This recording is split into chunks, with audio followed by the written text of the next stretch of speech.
Ben Örgü mü Dediniz kanalımdan dünyadaki tüm dostlara selamlar, sevgiler, saygılar. Örgü mü Dediniz kanalıma hepiniz hoş geldiniz. Sosyal medya sitelerinde meşhur olan, şöyle göstereyim, kelebek hırka yapımını bu videomda sizlere anlatmak ve paylaşmak istiyorum. Umarım sever ve beğenirsiniz arkadaşlarım. Evet arkadaşlarım, bütün sosyal medyayı sallayan bu kelebek hırkada tabii ki de örgü mü dediniz farkıyla interlocking tekniği kullanarak yaptım arkadaşlarım. Ve bakın şöyle güzel bir görüntü elde ettik böylelikle. Ve bu yapımı arkadaşlarım videonun alt kısmında, açıklama kısmında bütün detayları bulabileceksiniz. Bütün detaylarıyla videoda, hatta biraz fazla da konuştum arkadaşlar. Böyle tam anlaşılsın ve anlatabilmek için. Biraz sıkılabilirsiniz ama sonuç muhteşem oldu. Umarım sizler de bu şekilde düşünüyorsunuzdur. Bakın şöyle göstereyim. Sosyal medyadakileri unutun arkadaşlarım. Gerçekten bu çok daha farklı, örgü mü dediniz farkıyla şöyle interlocking kilitleme tekniği kullanarak yaptığım için daha farklı bir görünüme sahip oldu arkadaşlar. Ve ayrıca üzerindeki desenleri de gördüğünüz gibi daha da farklılaştırdık. Şöyle bir kelebek edasıyla evet dolaşabilirsiniz sizler de. Gerçekten biz çok sevdik. Biraz zorlayıcı, itiraf etmem gerekirse biraz zorlandık ama böyle bir sonuç ortaya çıktı. Umarım sizler de sever ve beğenirsiniz. Daha fazla vaktinizi almak istemiyorum. Hemen bu güzel hırkanın yapımına geçmek istiyorum. Dediğim gibi bütün detaylar videonun altında açıklama kısmında bulabileceksiniz arkadaşlar. Evet, gelin şimdi hep birlikte bu güzel kelebek hırkanın yapımına geçelim arkadaşlarım. Hırkamı yaparken kullanmış olduğum ipim şöyle Alize Cotton Gold'un 60 numara siyah, 60 numarası. Bir de şöyle batik olanını kullandım. Tabi bu ipler ve renkler tamamen dilediğiniz gibi kullanabilirsiniz. Bunun numarası da 7687. Bir de tığım 3 milim oldu arkadaşlar. Evet, şimdi interlocking denilen yani kilitleme olarak geçen tekniği kullanarak ve kolundan başlayarak yapmış olduğumuz bir çalışma oldu. Yapmış olduğum bir çalışma oldu. Kolundan başlayacağız ve devam edeceğiz, gideceğiz. Dolayısıyla iki tarafını birlikte yapmış olacağız. Evet arkadaşlarım, şöyle ipimi alıyorum. Ben size şimdi şöyle bir miktar anlatacağım. Daha sonra ise sayılarını alttaki kısma, yani açıklama kısmına tek tek sıra sıra şeklinde yazacağım. Yani şu işte siyah şu kadar olacak, renkli şu kadar devam edeceğiz. Siyah şu kadar olacak, renkli şu kadar olacak. Her satır satır bunu sizlere açıklama kısmına ekleyeceğim. Rahatlıkla oradan bakıp yapabilirsiniz arkadaşlarım. Şimdi öncelikle bu tekniği bilmeyen arkadaşlarım için biraz göstermek istiyorum. Tabii ipi nasıl alacağız, nasıl artış yapacağız. Bu artışlara varana kadar açıklama kısmında bulabileceksiniz arkadaşlarım. Şimdi 41 tane zincir çekelim. 1,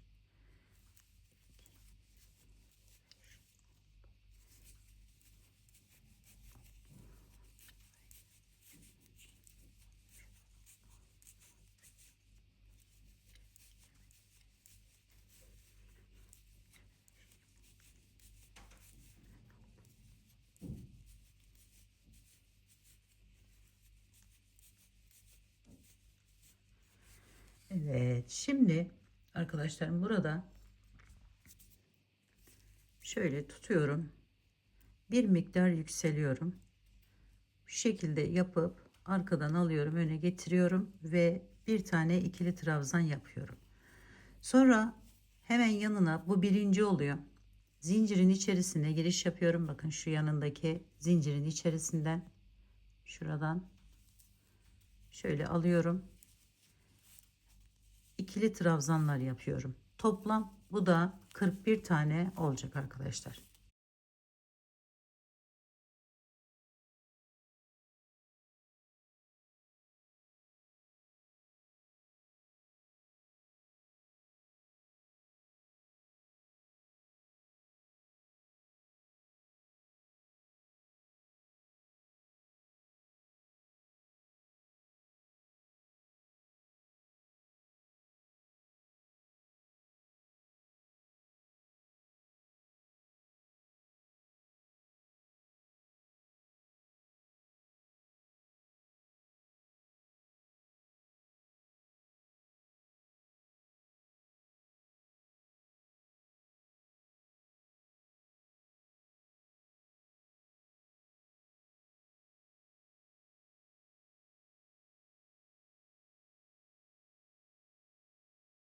Evet, bakın ilk sırayı bütün zincirlerimin içerisinde toplam 21 tane ikili trabzan yaptım. Şimdi geri dönüyorum.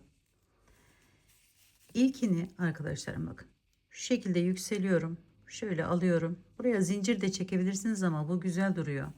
Şöyle bir tane ikili trabzanımı yaptım. Şimdi ikili trabzanlar yaparak devam edeceğiz ama bakın şöyle belinden alarak şöyle alıp bu şekilde interlocking tekniği yani kilitleme tekniği şeklinde devam edeceğiz arkadaşlar. Şöyle bakın 1 2 3 4 5 6 7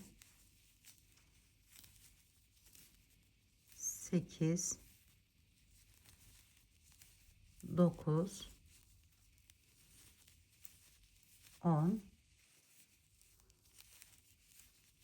11 12 13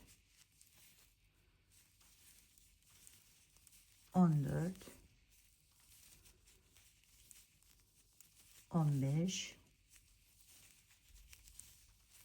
16 17 18 19 20. Şimdi bunu niye sayıyorum?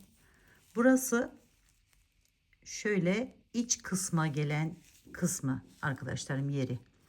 Burası ise ön tarafı yani düz olan yeri. Şimdi bu 21. bizim orta yerimiz arkadaşlarım. Açıklama kısmında göreceğiniz o yazıda da bu orta olarak bahsettiğim yer. Şimdi diğerinden tam olarak size net olarak göstereceğim. Şöyle bir işaret koyalım. Burası bizim orta yerimiz. Sonra devam edelim. Bu sırayı bu şekilde tamamlayalım. Geri dönüşte diğer şeyimizle tamamen anlatacağım arkadaşlar ben size. Şöyle bakın. Şuradan giriş yapıyoruz. Buradan alıp devam ediyoruz. Şimdi bu sırayı da bu şekilde tamamlayalım.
Son yere geldim. Üzerine bir alıyorum. Hemen bu tepe noktasından giriş yapıyorum. Şöyle ve ikili trabzanımı yaptım. Çevirdim. Bakın burası düz yerimiz arkadaşlar. Şimdi burayı bu defa önden çalışacağız. Şöyle yine yükseliyorum ilkine. İkili trabzanımı yapıyorum. Sonra bakın şöyle üzerine aldım. Bakın yanına gelen hemen önümdeki ikili trabzanın buradan giriş yapıyorum. Tığımı buradan çıkartıyorum. Aldım ipimi ve bu şekilde ikili trabzanımı yapıyorum. Bakın aynı.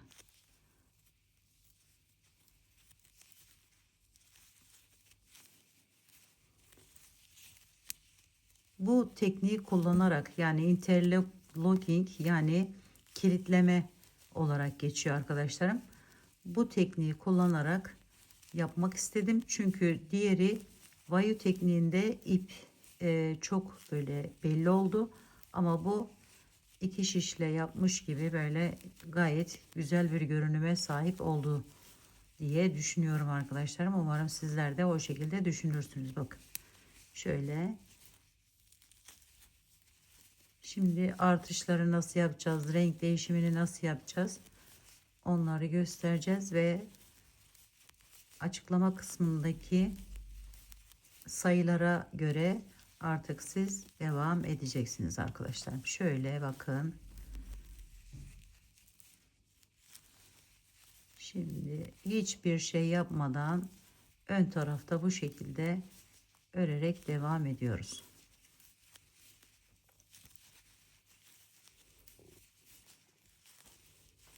Bu bizim 3. sıramız oluyor. Geri dönüşte 4. sıra, 5. sırada artık kenardaki beneklerden başlayacağız ve devam edeceğiz.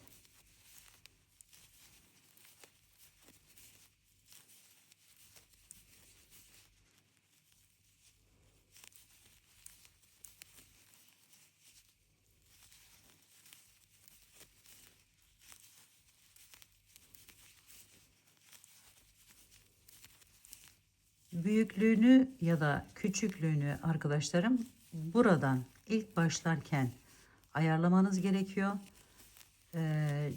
Bu hırkamız 42 bedenden 46 bedene kadar rahatlıkla kullanabilir. Bu ölçülere riayet ederseniz, ama elimiz farklı olursa tabii ki de bir şey diyemem, ama böyle 46 bedende rahatlıkla kullanabilir arkadaşlar.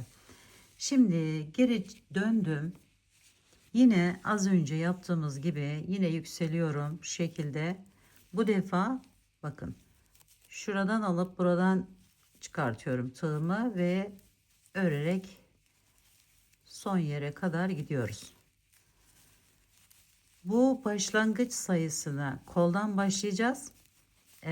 Kolun her iki tarafını da öreceğiz. Aynı zamanda gövdenin de sağ ya da sol kısmı fark etmiyor arkadaşlarım. Birinci de yaparken ikinci parçamız işte sağ bitireceğiz, örnek veriyorum. Daha sonra sol kısmını da tamamlayacağız. Yani iki parçadan oluşacak hırkamız arkadaşlar. Büyüklüğünde dediğim gibi bu koldan başlanınca, mesela bir çocuğa yapıyorsanız bu ve yapmış ol çekmiş o ilk başlangıç olduğu olan 41 zincirin sayısını azaltmanız gerekiyor.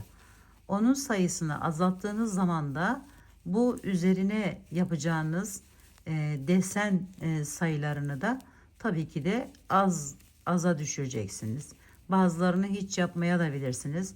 Farklı şekilde farklı desenler de kullanabilirsiniz arkadaşlarım. Onu da söyleyelim. Daha mesela aradaki desenleri bazılarını yapmaya da bilirsiniz. Tercih tamamen size ait. Tabii ki de daha büyük yapacaksanız, örneğin bir 46 bedenden daha büyük, mesela 50 beden falan yapacaksanız bu ölçüleri de ona göre arttırmanız gerekiyor. Evet, bunu da söylemiş olalım.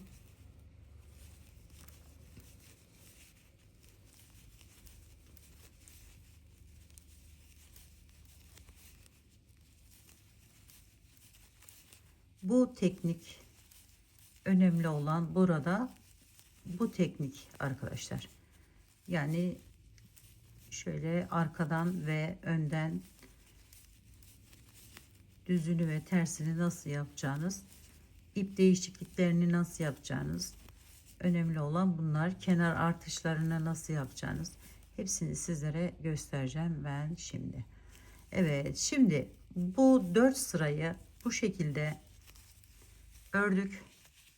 Sayıları da aşağıda var zaten arkadaşlarım bunun. 41 tane burada yerimiz. Burası bizim orta yerimiz. Bakın şöyle sayalım. 1, 2, 3, 4, 5, 6, 7, 8, 9, 10, 11, 12, 13, 14, 15, 16, 17, 18, 19, 20, 21. Bakın 21.'ye takmıştık zaten. Bunu yukarıya alabiliriz şimdi.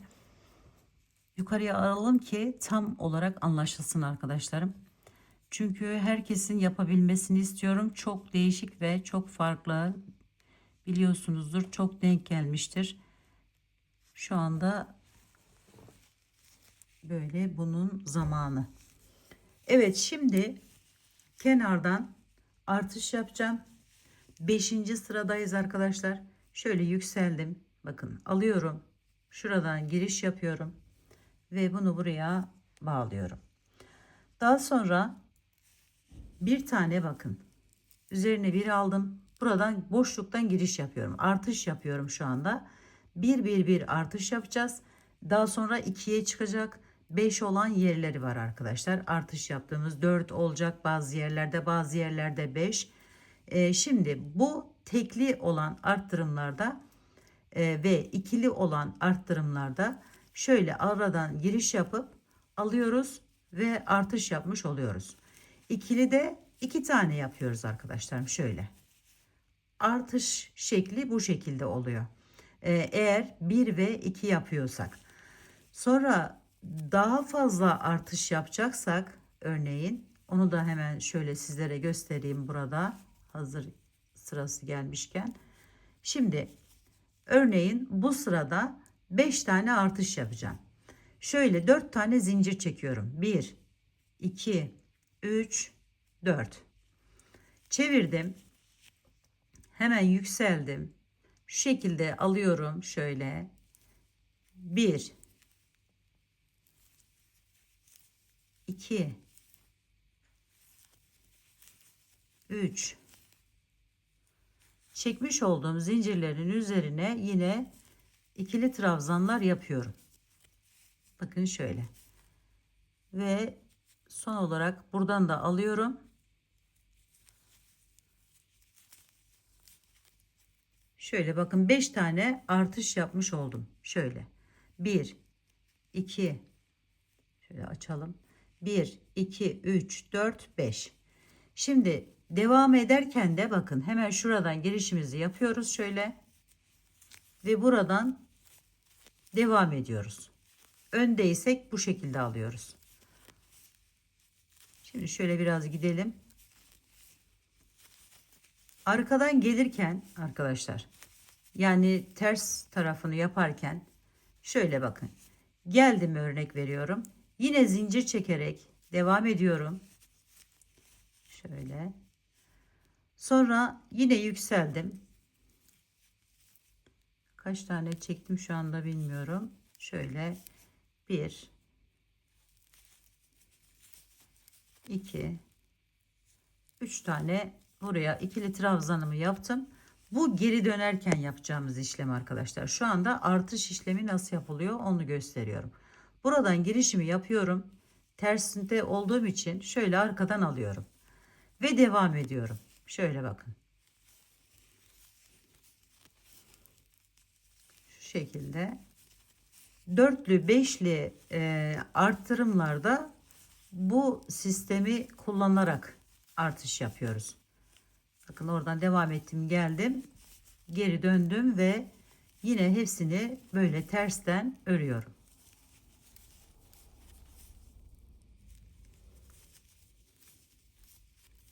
Şimdi buraya geldim. Buradan artış yapmam lazım. Burada kaç tane arttırdıysam bu tarafta da aynı şekilde artış yapmam lazım arkadaşlar.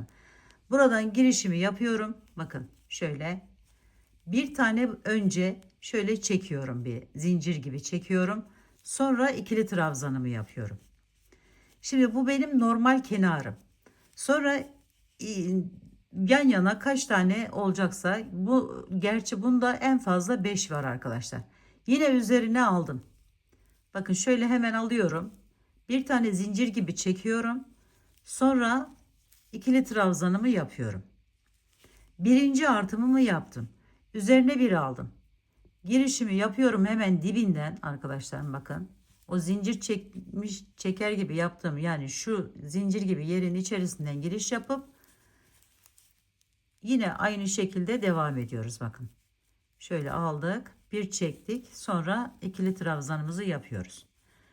Bu şekilde 3 oldu artış yaptığımız. Bu 4 olsun. Şöyle. Bu da 5. Böyle dilediğiniz kadar uzatabilirsiniz. Ama bunda dediğim gibi en fazla 5 tane var. Daha büyük yapacağınızda daha bunu uzun yapabilirsiniz arkadaşlar. Evet, şimdi artışı işlemimiz bu şekilde arkadaşlarım. Şimdi gelelim diğer renk ipimize geçelim hemen. Bu artışları da dediğim gibi 4 ve 5'li artış yerlerinde, zamanlarında bu şekilde yapmanız gerekiyor. Bir de kesimi göstereyim arkadaşlarım. O da olacak çünkü. Şimdi örneğin şu iki yeri keseceğim. Şöyle hemen yine yükseliyorum. Alıyorum buradan. Üzerine bir aldım. Buradan girişimi yapıyorum. Ve şöyle çekiyorum arkadaşlarım. Üçünü de bir alıyorum. Bakın bunu teke düşürmüş oldum. Şöyle bakın bir daha göstereyim. Üzerine alıyorum. Keseceğim şu 2 ilmek olsun. Gerçi yok, böyle 2 ilmek yok arkadaşlar. Bir de geri dönüşü göstereyim size. Buradan devam edelim. Çünkü arada kesim yok. Direkt kenarlarda oluyor arkadaşlar. Artış ve azaltmalarımız kenarlarda oluyor. Şöyle bakın, tekrar yapalım. Bunu bu şekilde yaptık. Sonra üzerine bir aldık. Hemen yanındaki yerden şöyle ön taraftayım bakın. Modelimin girişimi yaptım ve şu şekilde aldım. Üçünü de birlikte çekiyorum. Sonra devam ediyoruz. Kesme işleminde göstermiş olalım. Geri dönüşünü göstereceğim şimdi size. Burada bitti. Farz edelim. Yani diğer tarafa geçtik. Şöyle çevirdim. Yine yükseldim. Aldım. Sonra üzerine bir aldım. Buradan girişimi yaptım şöyle. İkisini bir taneye dönüştürmüş oldum. Kenarda olduğu için, terste olduğumuz için bunu bu şekilde örüyorum. Şöyle. Burada bakın ikisini birlikte almıştım. Şöyle hemen üstünden giriş yapıp şu şekilde topluyorum. Şöyle. Evet. Kesimler de bu şekilde arkadaşlarım. Her iki tarafı da gösterdik. Şimdi modelimize geçelim. Burası bizim 5. sıramız. Şimdi bu ortaya bunun neden yaptığımı sizlere anlatacağım. Burada arkadaşlarım şöyle bir miktar yükseliyorum. Yine ilkini yapıyorum önce. Bir tane artış yapacağım için şöyle hemen buradan boşluktan girdim ve oraya bir tane ikili trabzanımı yaptım. Üzerine bir aldım. Yanına hemen kenarda 3 tane bu şekilde siyah yerim olacak. Siyah ipimle. Açıklamalardaki S siyah, R renkli olarak geçiyor arkadaşlarım. Artışımı yaptım bu kenardan. Sonra bu şekilde üçüncüdeyken bunu tutuyorum. Diğer renk ipimi alıyorum. Hemen onu alalım şöyle.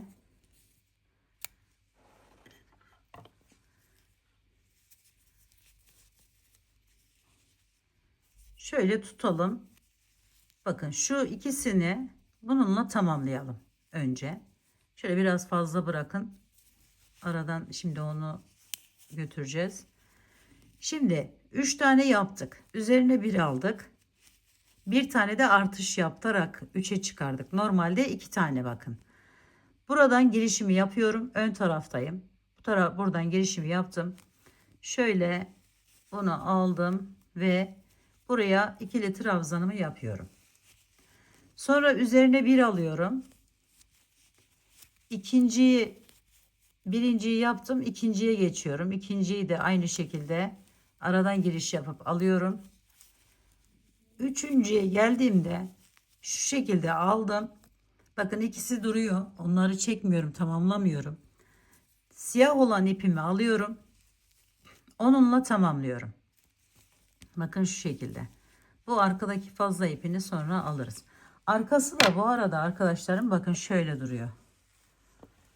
Şimdi ben bu ip geçişlerini de nasıl yapıldığını sizlere göstereceğim. Şimdi 3 tane siyah yaptık. 3 tane renkli yaptık. 3 tane siyah yapıyoruz. Siyahın üçüncüye geldiğimizde yarısını çekiyoruz. Yarısını diğer renk ipimizle tamamlıyoruz.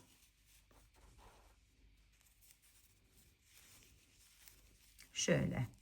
Sonra bu rengimizle 3 tane yapıyoruz. 1 2 3 3 de bu rengimizi alıyoruz. İp değişiklikleri bu şekilde yapılıyor arkadaşlarım. Şöyle değiştirdim ve bunu taktım. Şimdi buna devam ediyorum.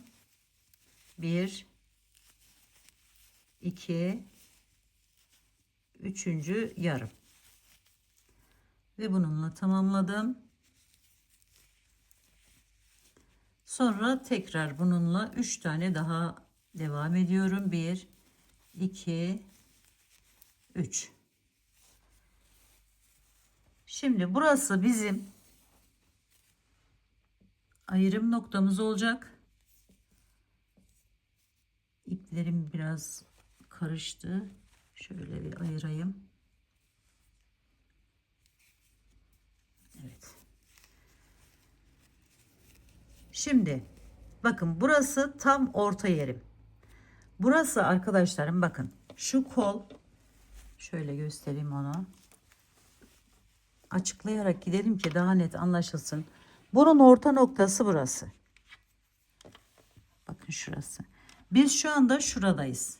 Şu sırayı yapıyoruz. Şöyle koyalım. Şimdi bakın bunu katladığımız zaman bakın şöyle kolumuzu oluşturuyoruz.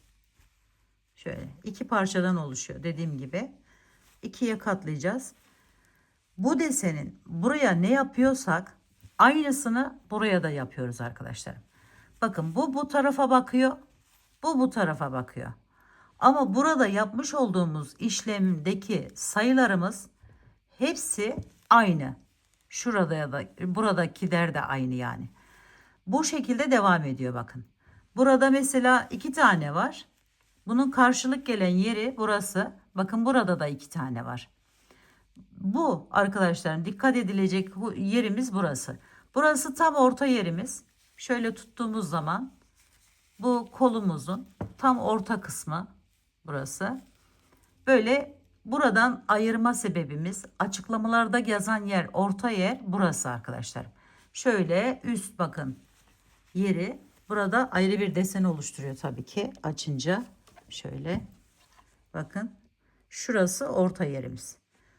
Böyle katladığımız zaman bir tarafı bir ön bir arka yanı tamamlamış oluyoruz. Şimdi buna göre gidelim. Burada arkadaşlarım orta kısmı burası. Şimdi bu üçlü yerlerde ip geçişlerinde herhangi bir işleme gerek yok. Herhangi bir işlem yapmanıza gerek yok. Şimdi bu beşli yerde ise şöyle küçük bir şey yapacağız.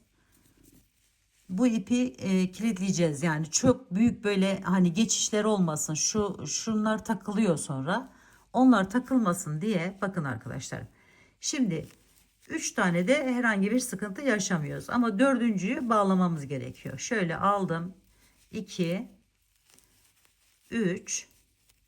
Bakın dördüncü de arkadan bu ipim gelecek. Bizimle beraber devam edecek. Şöyle aldım. Buradan girişimi yapıyorum. Bunu da arkadaşlarım ipimi de şu şekilde yaparak tığıma doluyorum. Ve buradan onu da alıp şöyle geçiriyorum bakın. Buraya onu hapsetmiş gibi bir şey oluyoruz yani. Kapatıyoruz orada, kilitliyoruz onu. Şöyle tuttuk. Sonra bakın şimdi bu tam orta yerdeki ikili trabzanım. Hemen yanında ne var? 3 tane siyah var. Buradan 3 tane siyahla devam ediyorum. 1 2 3. 3'ü yarım bırakıyorum. Ne var onun yanında? Diğer rengim var. Bakın şu rengim var. Hemen aldım şöyle. Tamamladım ve 3 tane yine bundan devam ediyorum. 1 2 3. 3'ün yarım bıraktık. İpimizi de bıraktık. Siyah ipimizi aldık. Şöyle yapalım ve yine 3 tane, 1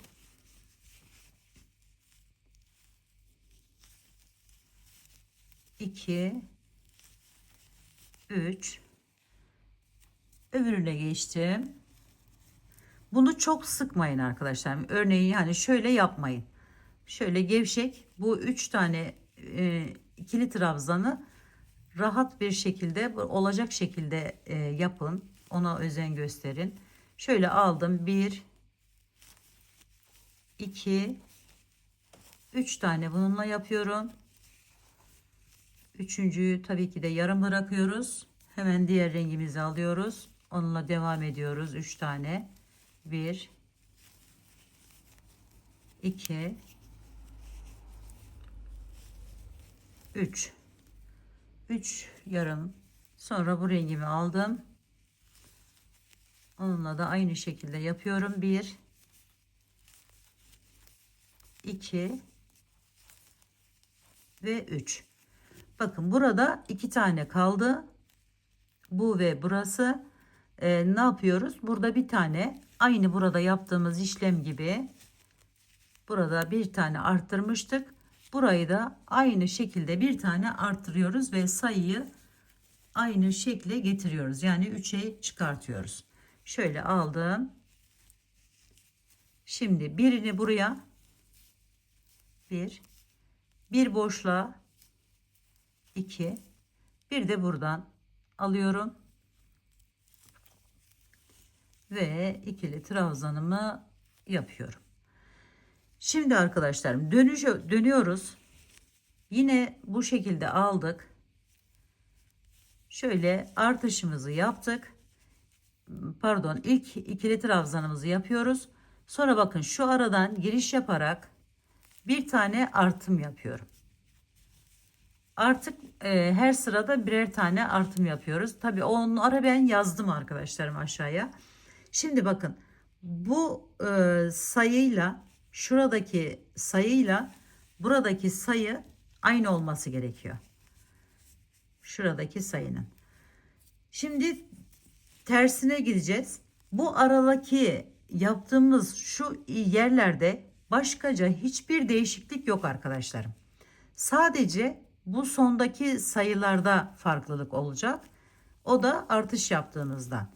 Normalde geri dönerken yani tersten girerken arkadaşlar hiçbir bu yerlerde yani yaptığımız desenlerde değişiklik yapmıyoruz.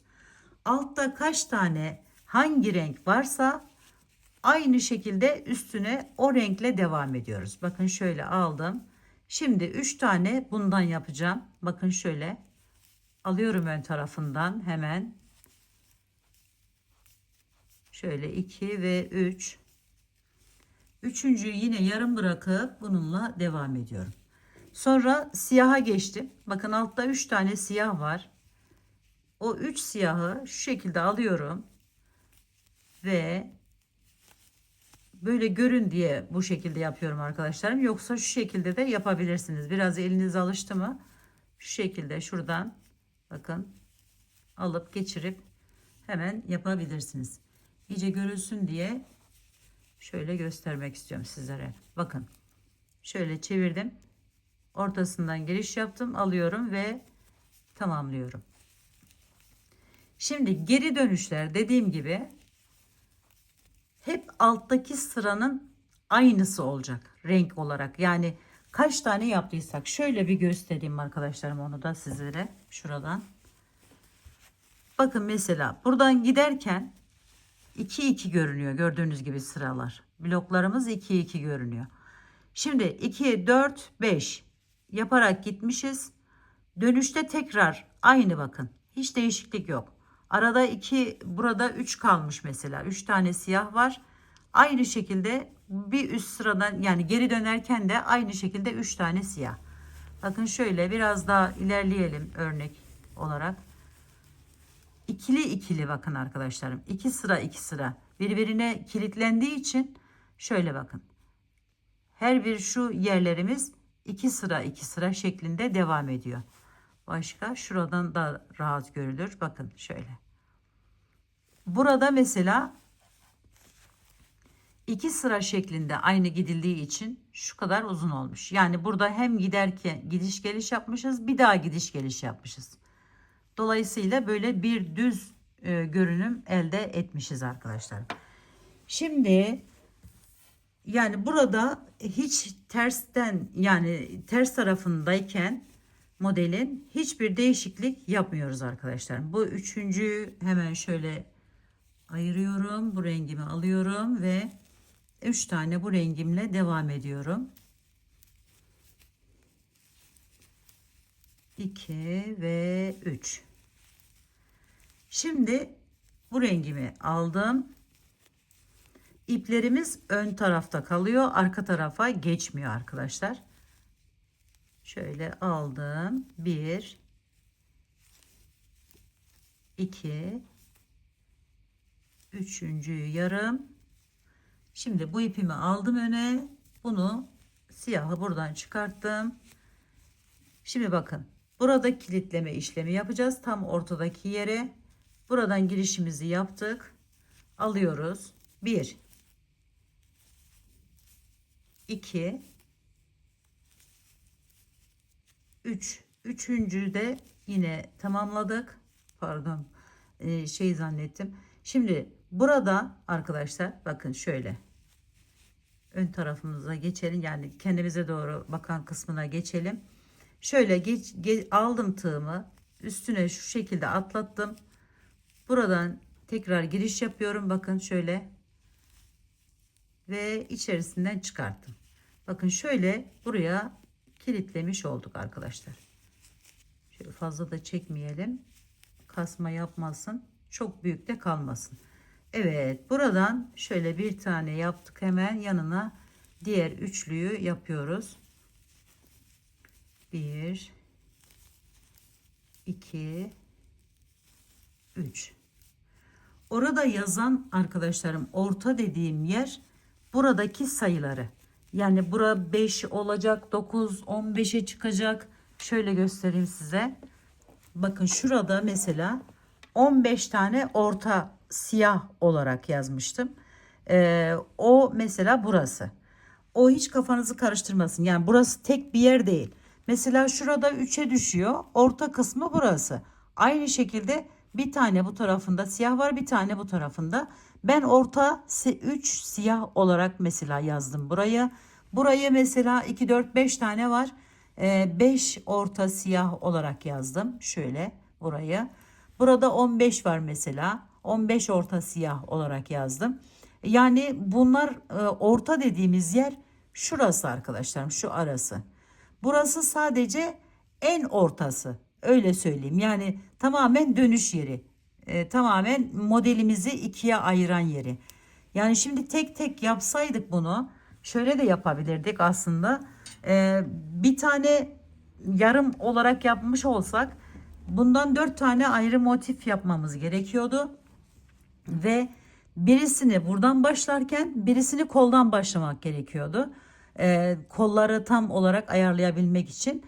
Ona engel olmak amacıyla ben böyle bir sistem geliştirdim arkadaşlarım. 2 parçada böyle bir güzellik elde edebilirsiniz. Evet, şimdi devam edelim buna. Bu tersten de bu şekilde örüyoruz. Şöyle aldım. Bu ip bu tarafta kalsın. İç kısmında 1 2 üçüncü yarım, sonra buna geçiyoruz.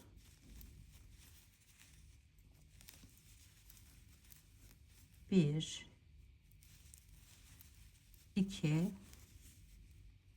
ve 3.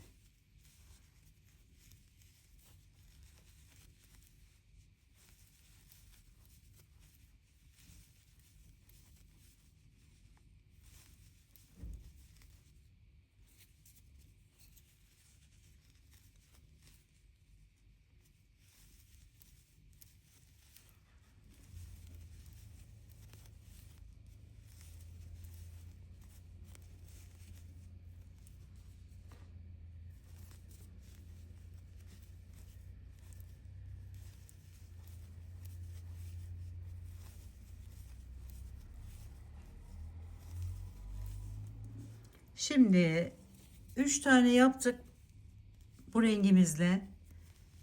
Siyah ipimi aldım. Burada arkadaşlarım gördüğünüz gibi 3 tane var. Bir tane artımımı yapacağım. Şöyle 1 2 3, bu da 4. Aradan giriş yapıp artımımızı yapıyoruz. Şöyle. Evet, bakın ilk yerimizi oluşturduk. Şimdi hepsini siyah rengimizle yapacağız arkadaşlar. 2 sıra, yani bir gidip geleceğiz. Onu da şöyle bir tane yine artım yapıyoruz. Şöyle bakın.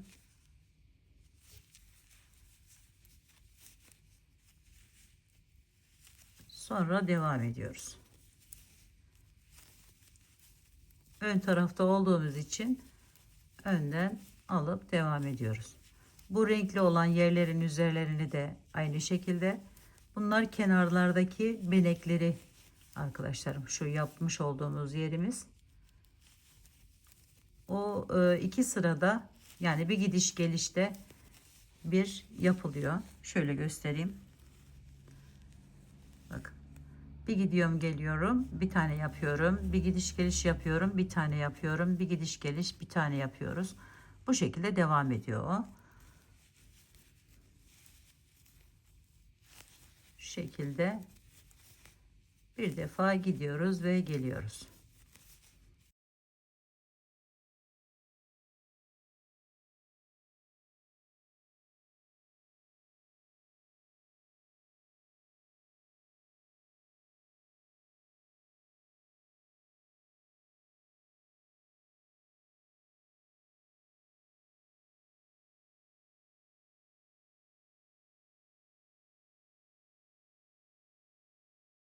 Evet arkadaşlarım, bakın şöyle 2 sırayı daha tamamladık. Şimdi şu yere geçeceğiz. Şimdi bir de size şunu tavsiyede bulunmak istiyorum.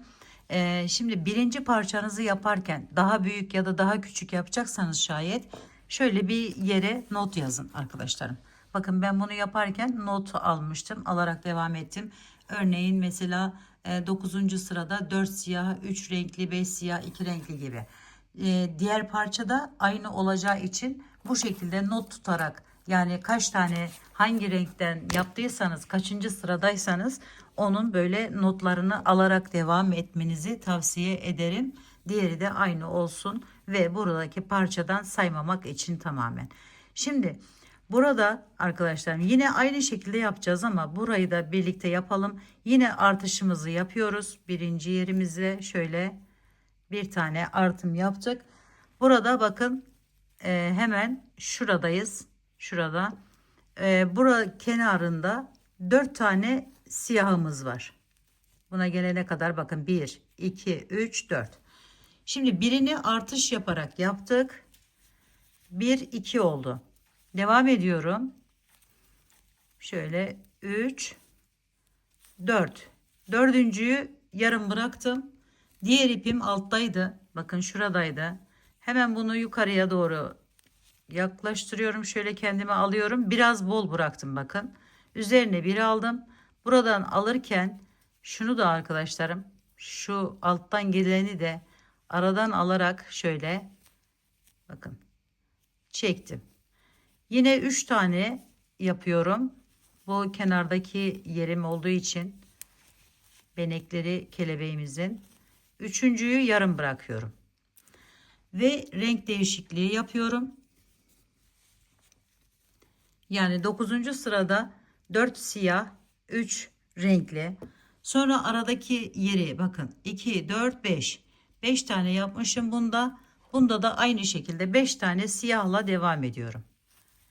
Şöyle 1,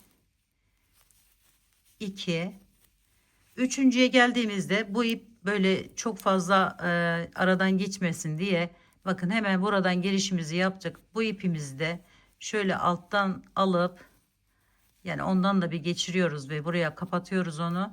Normalde 3 4, bu çoğaldığı zaman sayılar 3 4 olarak yapın ama 5 tane de şöyle bir birleştirin arkadaşlarım arada. Şimdi 2 tane daha yapıyorum. İkinciyi yine yarım bırakıyorum. Yani toplamda buradaki gibi 2, 4, 5 tane yerimiz var. Beşinciyi yarım bıraktık. Sonra alıyorum. 2 tane, bakın bu renkten 2 tane var. Hemen 2 tane o rengimle devam ediyorum. 1, 2. İkinciyi yarım bırakıyorum bu defa. Diğer rengimi aldım. Şöyle siyahı. Bu arada bakıyorum hemen. 2, 4, 6 tane siyah var. Yani yazılı olan bir yere bakmak daha kolay oluyor. O yüzden birini yaparken diğerini not alın arkadaşlar. Şöyle o aldığınız notlardan devam edersiniz. Üçüncüye geldim. Ha, bu çoklu yerlerde bakın 3 tane yaptık. 3 tane de herhangi bir sıkıntı olmuyor dediğim gibi. Şöyle bakın almadan yapayım. Bir onu da bir görün arkadaşlarım. Şöyle 3 yaptım. 3 tane daha yapıyorum. 1, 2, toplamda 6 tane olduğu için şöyle 6 tane yaptığımı düşünün. Bakın ipi buradan alıyoruz. Şöyle bununla tamamlayacağız. Arkadaki yere bakın arkadaşlar. Şöyle bir şey oluyor. Bu olmasın diye şöyle 3'te 1, burası 6 taneymiş. Diğerini 5 taneydi. Şimdi aldım, üçünü yaptım normal bir şekilde. Sonra ipimi bu şekilde yaparak oraya kapattım. Evet. Dördüncüyü yaptık şu anda. Beşinciden devam ediyoruz. 5 ve 6. Altıncıyı yarım bıraktık. Hemen diğer renk ipime geçiyorum. Ve 2 tane yapmışım arkadaşlarım, bakın. Burada 2 tane var. Bu 2 taneyi şöyle alıyorum hemen. 1, 2. İkinciyi yine yarım bıraktık. Ortaya geçtik. Ortada arkadaşlarım. Şurası benim orta yerimde. Oraya kadar 1, 2, 3 tane yapacağım. Şöyle aldım. 1, 2, 3. Sonra bakın tam ortadakine geldim. Hemen şöyle arkadan ipimi aldım ve bununla tamamlıyorum. Şöyle arasından geçiriyorum yani bunun. Sonra yine 3 tane bu tarafa doğru devam ediyorum. 1, 2, 3. Üçüncüyü yarım bıraktık. Yani ortadaki siyah yerimizin toplamı 7 olmuş oldu arkadaşlarım. Şöyle bunu hemen yukarıya alayım.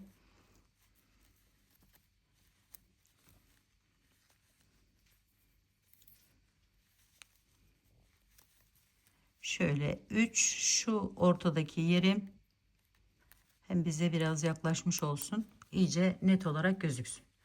Bakın arada 7 tane siyah yapmış olduk. Şimdi bu tarafın aynısı. 2 tane ne yapıyoruz? Buraya renkli yapıyoruz. Şöyle bir, hemen bir de yanına 2. Sonra diğer renk ipimize geçiyoruz. Bu ikisinin arasındaki yerimiz 6 taneydi. Yine 6 tane yapıyoruz. 1, 2, 3, dördüncüde bakın kilitliyorum yine öbürünü. 4, 5, 6. Altıncıya geldim. Hemen yarım çektim onu. Bunu alıyorum alttan ve buraya 2 tane yapıyorum. 1, 2. Sonra arada bakın bununla arasında 5 tane var. Siyah. 5 tane siyahı yapıyorum. 1, 2, 3 de kilitliyorum.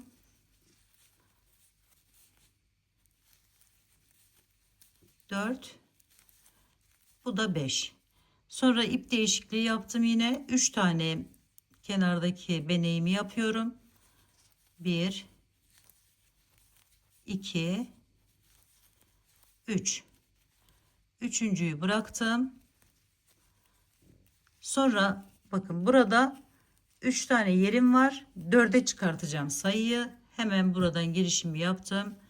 1 2 buradan giriş yaptık. 3 bir de en sondaki yerden 4 çeviriyorum. Yine yükseldim. Şu şekilde aldım. Bir tane aradan fazlalaştırıyorum. Artım yapıyorum. Yani sayımızı 5'e çıkartacağız. 2 3 4 5. Beşinciyi yarım bıraktık. Alttaki bu renk ipimi aldım. Şöyle onunla tamamladım. Şöyle tutup bakın şuradan girişimizi yapıp aynı şekilde devam ettiriyoruz.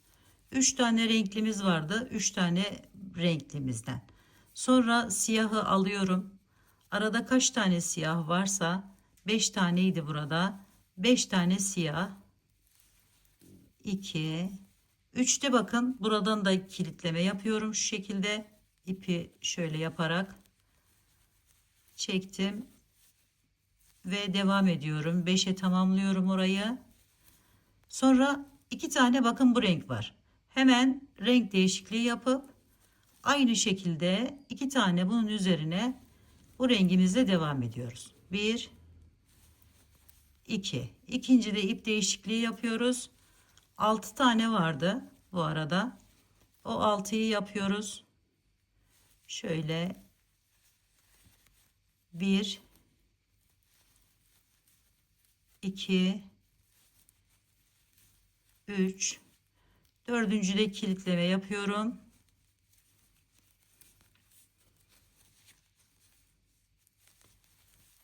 5 ve 6. 6'ncı da yarım bıraktım. Diğer ipime geçtim. 2 tane daha bunu rengimle devam ediyorum. 1 ikinciyi de bıraktım. Orta yere geldim bakın. 7 taneydi burada. Hemen 4 tane ikili trabzanımı yapıyorum önce. 1 2 3 dördüncü ve orta yerim. Hemen ipimi kilitliyorum şu şekilde. Sonra devam ediyorum. Diğer üçlüyü yapıyorum. Toplam sayımız 7 olmuş oluyor. Sonra renk değişikliği yapıyorum ve tekrar 2 tane bundan, 6 tane siyah,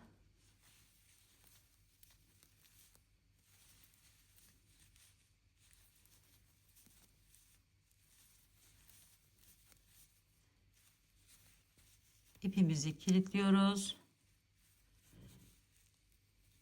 Şöyle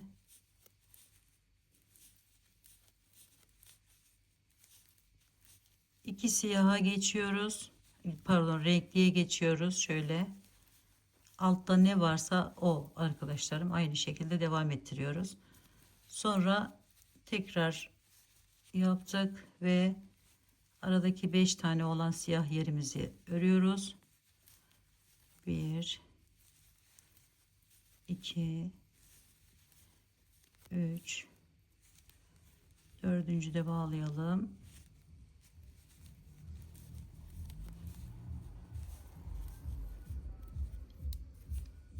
Sonra 3 taneyi yapıyoruz.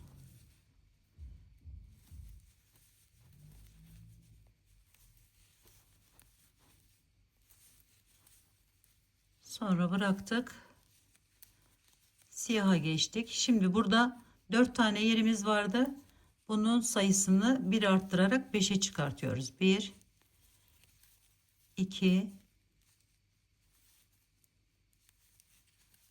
3 4 ve buradan giriş yaptık. 5.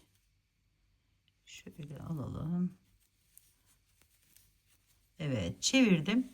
Bakın burası bu şekilde oluyor arkadaşlar. Şimdi giderken yine bu sırada artış yapacağız. Şurayı bıraktık. Bakın buraya kadar geldik. Şimdi şuradayız. Şurada. Burada hemen bakıyorum. Tabii o notlarınıza bakmanız gerekiyor. Şöyle bir tane yine artış yapıyoruz. Şöyle yükseldik. Bir artış. Sonra devam ediyoruz şimdi siyahlarla. Siyahla devam ederken arkadaşlarım şöyle. Bakın şu renkli yerde ipimiz burada. Diğer yere gelene kadar, yani bunu üçlemişiz mesela. Buraya yaklaştıracağız bunu. Alttaki renkli ipimizi. Şu üçlüyü de normal örüyorum. Şöyle. Dördüncüde bir kilitleme yapıyorum arkadan.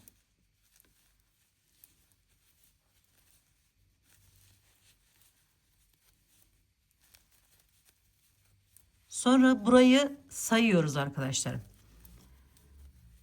Orada sayılara göre devam edeceğiz. Şöyle sayalım bakın. 1, 2, 3, 4, 5, 6, 7, 8, 9, 10, 11, 12, 13. 13'ten sonra bu önümde var diye yani şu anda kağıttan bakmıyorum. Şöyle 13'ten sonra hemen buraya bir tane yaptım. Bakın burada çok büyük bir şey oldu. Neyse onu düzeltiriz. Şimdi buraya 3 tane devam ediyoruz. Bakın. Şöyle aldık. 1 2 3. Bakın. Aynı hizada tamamlanmış. Devam ediyorum şimdi. Şöyle renk değişikliğimi yaptım.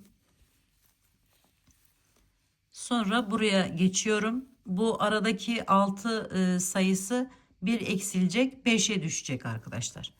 1 2 3'te bir kilitleme yapalım.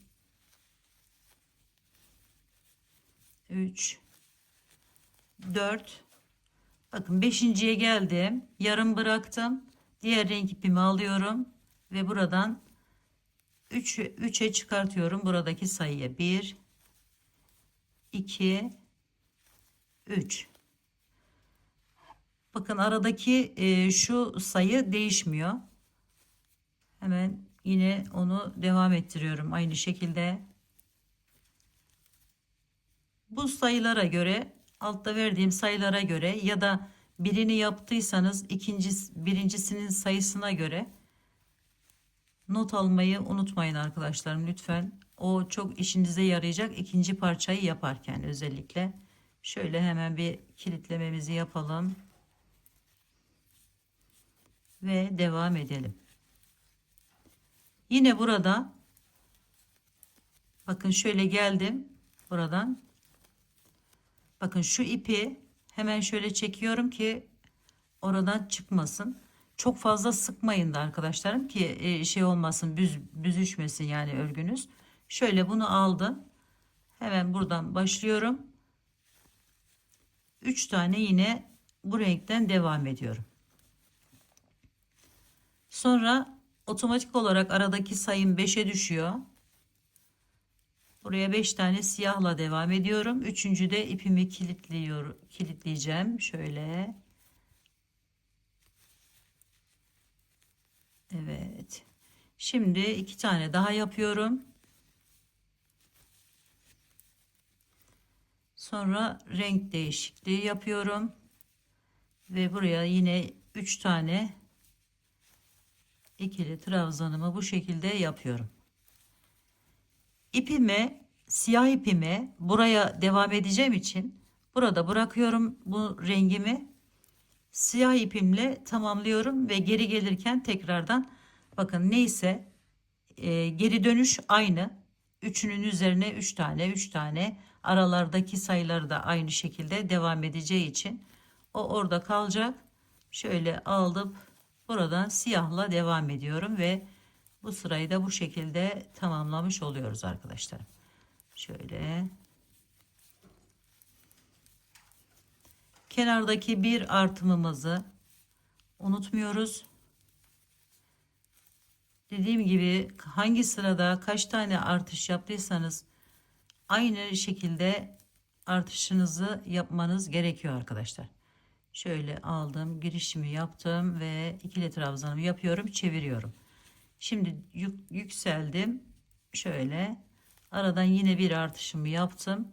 Sonra tersten alıp örüp devam ediyorum. Geri dönüşlerde dediğim gibi bunu tekrar tekrar söylüyorum ki iyice yani aklınızda kalsın. Kesinlikle herhangi bir renk şeyi yapılmıyor. Aşağıda yani gelirken ne renk ördüyseniz giderken de aynı renklerle üzerinden örüyorsunuz. Sadece kenarlardaki artışlar değişiyor arkadaşlar. Aynı şekilde her iki tarafta da artış yapıyoruz. Şöyle bakın geldik. Hemen bunu değiştirdim ipimi. Yine buraya 3 tane bu rengimle devam ediyorum.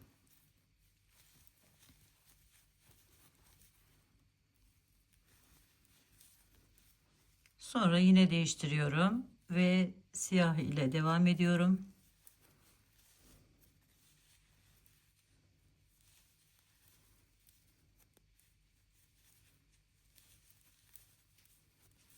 Üçüncü de şöyle bir tutunalım.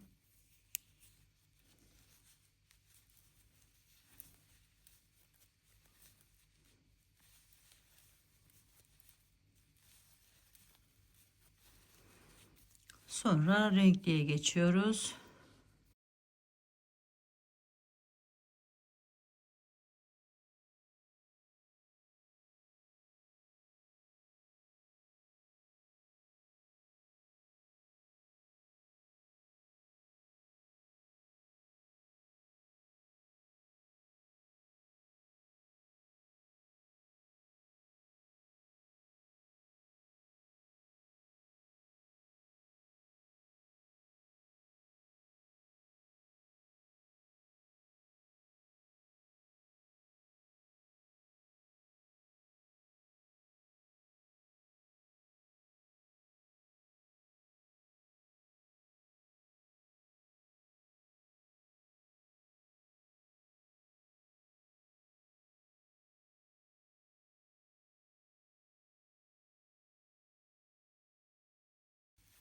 Bu yapmış olduğum parçaya arkadaşlarım toplam 2 tane batik ip kullandım. 220 gram civarı da siyah ip kullandım. Onu da söyleyeyim.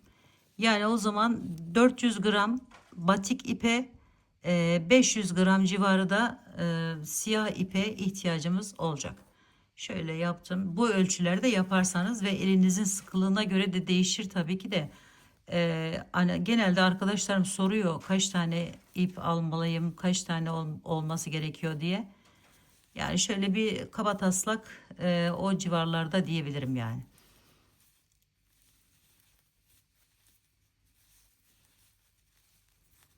Bakın hiç değişiklik yapmadan aynı alttaki renklerin üzerine aynı şekilde yaparak geliyoruz bu tarafa doğru.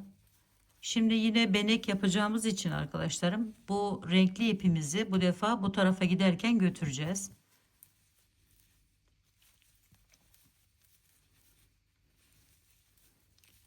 Bakın burada şimdi tam olarak ortaya çıkacak. 3 tane yaptık, kilitledik. Şöyle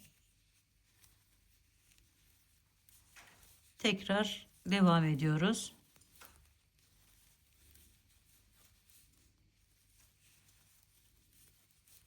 Dördüncü de bir daha kilitliyorum. Devam ediyorum.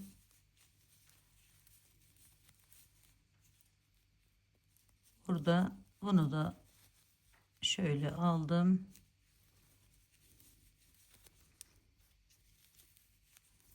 Şimdi kenara bir tane artış yapmıştık.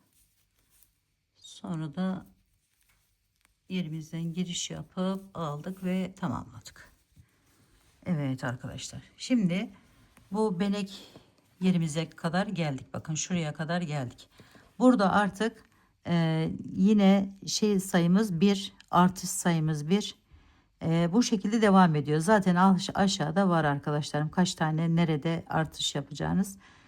Oralara bakarak aynı şekilde devam ettirebilirsiniz.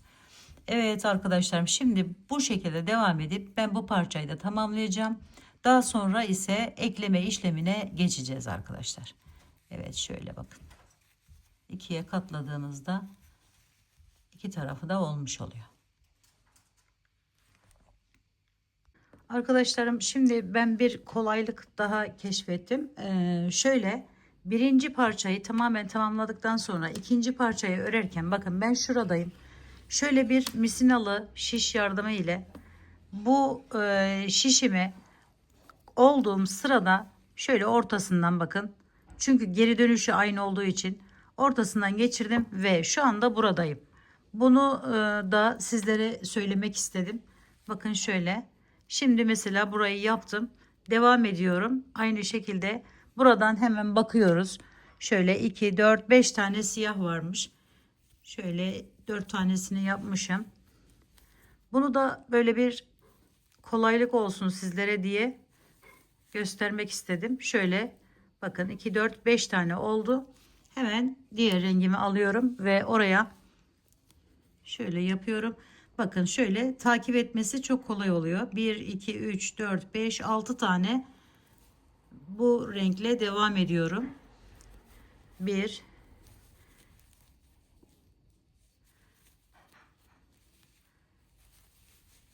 2, 3, dördüncü de kilitleme işlemini yapıyoruz. Şöyle. Sonra 4 oldu. 5 ve 6. Şimdi insanlık hali gayet böyle olabilecek bir şey daha sizlere bahsetmek istiyorum. Örneğin burada 2 tane yerimiz var. Siyah. Buraya eksik yaptık diyelim. Hemen arkadaşlarım bakın şöyle alıyorum. Şurada 3 tane olması gerekirken 2 tane yerimiz varsa şu şekilde alın. Şu anda öyle bir sıkıntı yaşamıyorum. Sadece yaşayabilirsiniz diye hani göstermek istedim. Bir tanesi için bütün yaptığınızı sökmeyin arkadaşlar. Şöyle hemen bir de buradan alıyorum.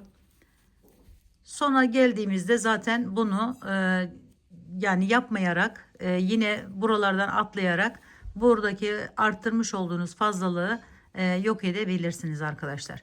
Evet, bunu da söylemiş olalım. Yani böyle bir sıkıntı yaşadığınızda bütün ördüğünüz yeri başlarda değilseniz özellikle sökmenize gerek yok arkadaşlar. Şimdi bakın buradan hemen takip ediyorum. Bu misinalı şişimin uzun yeri olan yerin 3 tane bakın. Hemen 3 tane, ikisini yapmıştık zaten. Üçüncüyü de buranın üzerine yapıyoruz ve devam ediyoruz. Bu size kolaylık sağlayacaktır. O yüzden göstermek istedim arkadaşlar. 2, üçüncü de bir kilitleyelim. Dördüncüyü yapacağız. Çünkü arkadaki uzunluk fazla uzun olmasın. Şöyle bakın 4, 5 tane yapacağız hatta. 4, şöyle 5.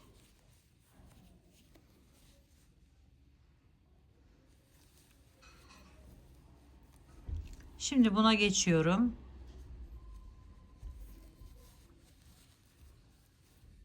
Ve devam ediyorum. Bu şekilde arkadaşlar. Bunu da ek bir bilgi olarak sizlere göstermek istedim. Evet arkadaşlar, şimdi bu yaptığım birlikte başladığımız olan parçamız. Bunu da tamamladım sayılarını tam olarak. Şimdi bu biten parça.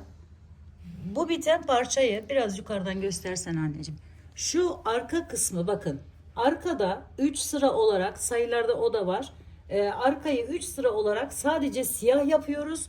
Onu da buraya kadar yapıyoruz. Yani ense kısmına gelecek yere kadar yapıyoruz. Şöyle aynısını buraya da yapacağız. buradan başlayıp yine devam edeceğiz. 3 sıra şeklinde siyah öreceğiz. Bu ortadaki o siyah kalın olan yerimiz olacak. Bunu dilerseniz iğne yardımı ile, dilerseniz ise tığ ile son sırayı yaparken diğer tarafla birleştirme yapabilirsiniz. Burayı hepsini eklemeyeceğiz arkadaşlarım. Şuraya bakın. Buradan da gelecek. Şöyle bir boşluk oluşacak arada. Hepsini eklemeyeceğiz. Şöyle ense oyuntusu oluşması için şuraya kadar ek falan ekleyeceğiz. Yani göz kararı şöyle kime yapıyorsanız onu rahatsız etmeyecek şekilde, yığılmayacak şekilde olması gerekiyor. Yani şöyle bir görüntü elde edeceğiz arkadaşlar. V gibi arkada bir ense oyuntusu oluşturacağız. Şimdi burası aynı dediğim gibi. Öne geçiyoruz. Önde de arkadaşlar bu defa bu arka işlemi tamamladıktan sonra yapın. Önde 2 sıra 3 sıra böyle çok kalın olmasın. Lastik şeklinde yapacağız. Yani birisini önden alırken birisini arkadan alacağız. Şöyle birazcık göstereyim size. Şöyle aldım. Bunu böyle dolanacağız arkadaşlar. Bu yani buradan başladığımız bu lastik işlemini böyle buradan geleceğiz. Buraya geleceğiz. Bu aradaki siyah yerimiz olacak ve şu şekilde eklemiş olacağız zaten. Buradan çevireceğiz. Tekrar buraya gelip buradan aşağıya kadar geleceğiz. Buraya kadar geleceğiz. Ön kısmında bu işlemi uygulayacağız ve hırkamızı büyük oranda tamamlamış olacağız. Şimdi bakın lastik yaparken çok kalın yapmayın derim. Şöyle birini önden aldıysam diğerini arkadan şu şekilde alarak yapıyorum. Hiçbir kesinti yapmıyorum arkadaşlar. Şöyle bakın. Diğerini buradan alıyoruz.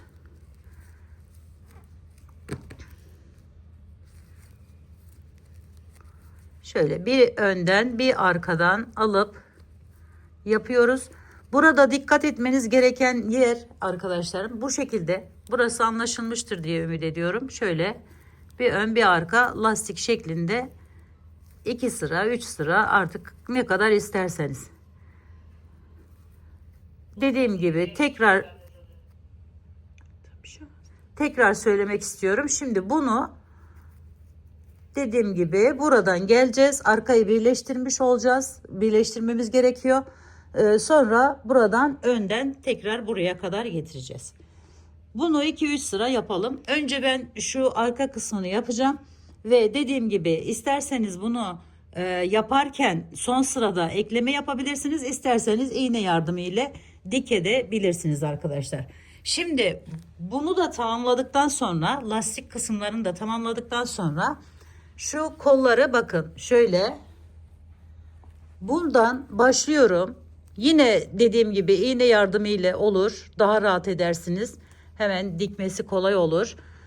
Dikeceğiz geleceğiz. Şöyle birleştireceğiz yani bu parçayı. Ve şuralara kadar arkadaşlar şu şey yerine kadar ekleme yapabilirsiniz. Burası açık kalacak bu şekilde. Evet bir çerçeve şeklinde buradan yani şurada bitirdiyseniz bu oyuntuyu ne kadar istiyorsanız o kadar bırakabilirsiniz. Onda hiçbir sıkıntı yok. Zaten kanat gibi duracak. En sonda burayı da şöyle bir çevirirseniz ters sık iğne tekniğini kullanabilirsiniz. Bunu da buraya kadar bu lastik yerine kadar ya da lastiğin etrafından komple çevirebilirsiniz arkadaşlar. Yani ters sık iğne tekniğini kullanarak buradan başlayıp böyle yine bu öne yaptığımız lastiklerin etrafını da aynı şekilde şuraya kadar gelip tekrar arkadan buraya gelip burada bitirebilirsiniz. Evet bu şekilde eklememizi de yapalım. Önce ben arka kısmını tamamlayacağım. Daha sonra ön kısmını tamamlayıp kenar kollarını ekleyeceğim.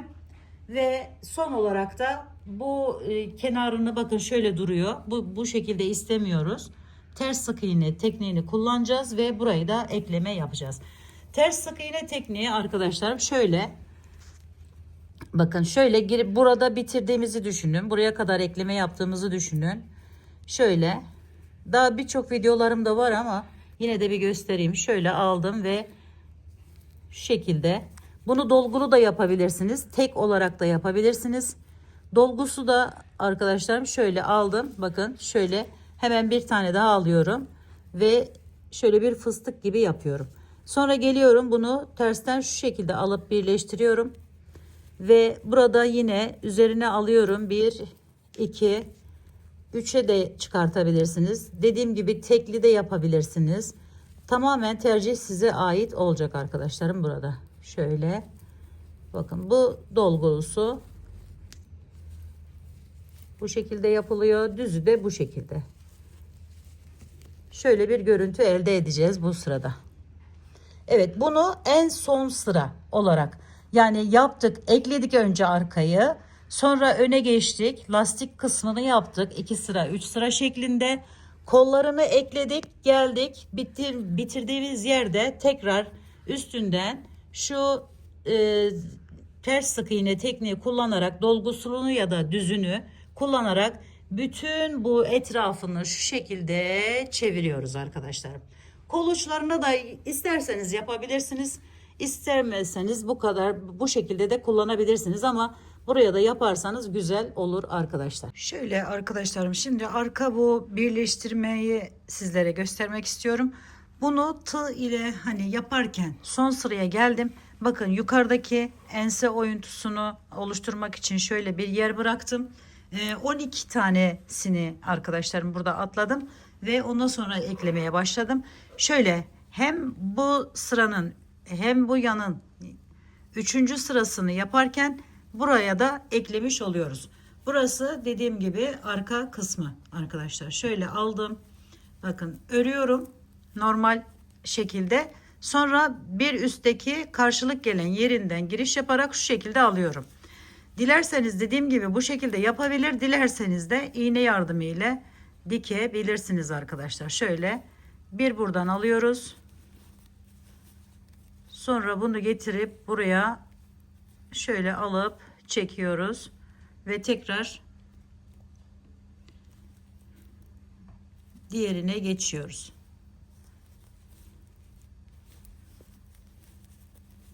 Şöyle aldım.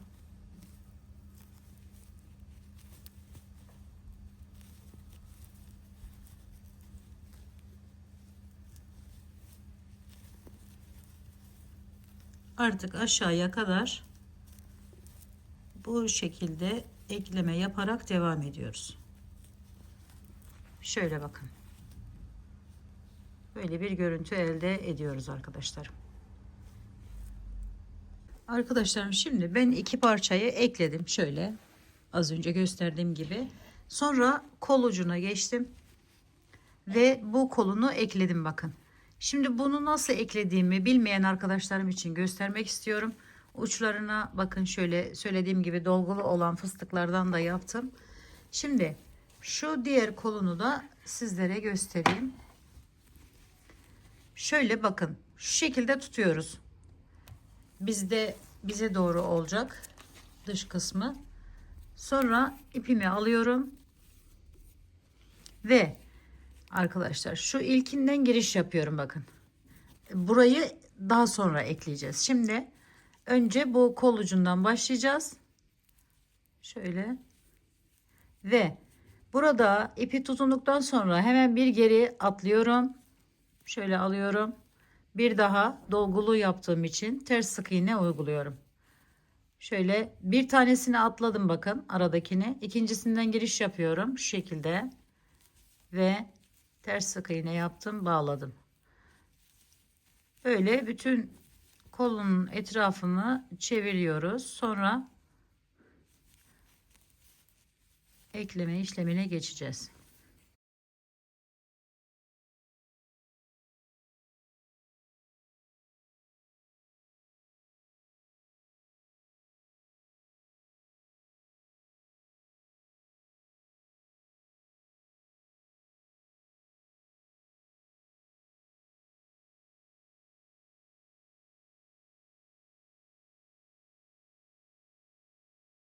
Evet, son yere geldim. Oraya da yine fıstıklı ters sık iğnemi yaptım. Şimdi bakın, şöyleyken şu şekilde tutuyorum. Yani tersini çevireceğiz. Şöyle. Burada hemen karşısına gelen şu ilk yerden başladığımız yerden girişimizi yapıyoruz. ve sık iğne ile ikisini birlikte aldım. Sonra buradan giriş yapıyorum. Şöyle kaydırdım. Bir tane zincir çekiyorum. Bakın şuraya geçiyorum. Buradan kaydırarak bağlıyorum. Bir zincir çektim. Diğerine geçiyorum. Diğer araya. Bunu dediğim gibi iğne yardımıyla da yapabilirsiniz arkadaşlar. İsterseniz bu şekilde de ekleme yapabilirsiniz. Şöyle sık iğne de yapabilirsiniz şöyle. Daha kolay. Hangisi kolay olacaksa o şekilde yapın derim.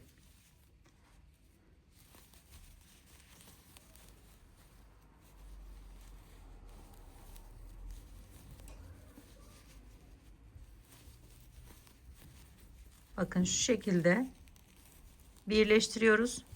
Ön tarafı da şurada gördüğünüz gibi olacak arkadaşlar. Bakın şöyle. Şimdi bunu eklerken arkadaşlarım şu alt kısmı şurası alttan